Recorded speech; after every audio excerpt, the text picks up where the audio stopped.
ನಮಸ್ಕಾರ ವೀಕ್ಷಕರೇ, ಇವತ್ತು ನಾವು 10ನೇ ತರಗತಿ ವಿಜ್ಞಾನ ವಿಷಯದಲ್ಲಿ ಬರುವ ಲೋಹಗಳ ಭೌತಿಕ ಗುಣಗಳು ಇದರ ಬಗ್ಗೆ ತಿಳ್ಕೊಳ್ಳೋಣ. ಲೋಹಗಳ ಭೌತಿಕ ಗುಣಗಳನ್ನು ಒಂದೊಂದಾಗಿ ತಿಳ್ಕೊತಾ ಹೋಗೋಣ. ಒಂದನೇದು, ಲೋಹಗಳು ಕೊಠಡಿ ಉಷ್ಣತೆಯಲ್ಲಿ ಸಾಮಾನ್ಯವಾಗಿ ಘನ ಸ್ಥಿತಿಯಲ್ಲಿ ಇರುತ್ತವೆ. ಅಂದರೆ ಇವು ಕೊಠಡಿಯ ತಾಪಮಾನದಲ್ಲಿ ರೂಮ್ ಟೆಂಪ್ರೇಚರಲ್ಲಿ ಘನ ಸ್ಥಿತಿಯಲ್ಲಿ ಇರ್ತವೆ, ಅಂದರೆ ಗಟ್ಟಿಯಾಗಿರ್ತವೆ ಅಂತೇಳಿ ಒಂದೇದು. ನೆಕ್ಸ್ಟ್ ಎರಡನೇದು, ಲೋಹಗಳು ತನ್ಯತೆ ಮತ್ತು ಕುಟ್ಯತೆ ಗುಣವನ್ನು ಹೊಂದಿವೆ. ಅಂದರೆ ಇವುಗಳನ್ನು ತಟ್ಟಿ ನಾವು ತೆಳುವಾದ ತಂತಿಯನ್ನಾಗಿ ಮಾಡ್ಬೋದು, ಅದನ್ನು ತನ್ಯತೆ ಗುಣ ಅಂತ ಹೇಳ್ತೀವಿ.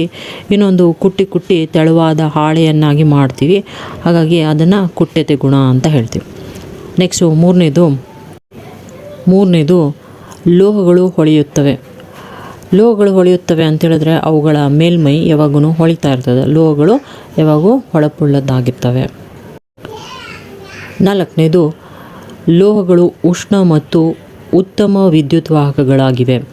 ಅಂದರೆ ಲೋಹಗಳ ಮೂಲಕ ನಾವು ವಿದ್ಯುತ್ತನ್ನು ಹಾಯಿಸಿದಾಗ ಅವು ಉತ್ತಮ ವಾಹಕಗಳಾಗಿರ್ತವೆ ಮತ್ತು ಉಷ್ಣ ವಾಹಕಗಳು ಕೂಡ ಆಗಿರ್ತವೆ. ಅಂದರೆ ಅದರ ಮೂಲಕ ಉಷ್ಣನೂ ಕೂಡ ಹರಿಯುತ್ತದೆ, ವಿದ್ಯುತ್ತು ಹರಿಯುತ್ತದೆ ಎಂದರ್ಥ.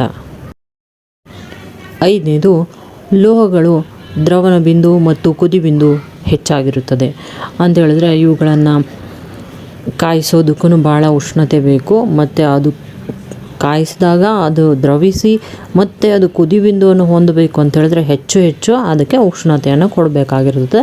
ಹಾಗಾಗಿ ಲೋಹಗಳು ಹೆಚ್ಚಿನ ದ್ರವಣ ಬಿಂದು ಮತ್ತು ಕುದಿ ಬಿಂದುವನ್ನು ಹೊಂದಿರ್ತವೆ ಎಂದರ್ಥ.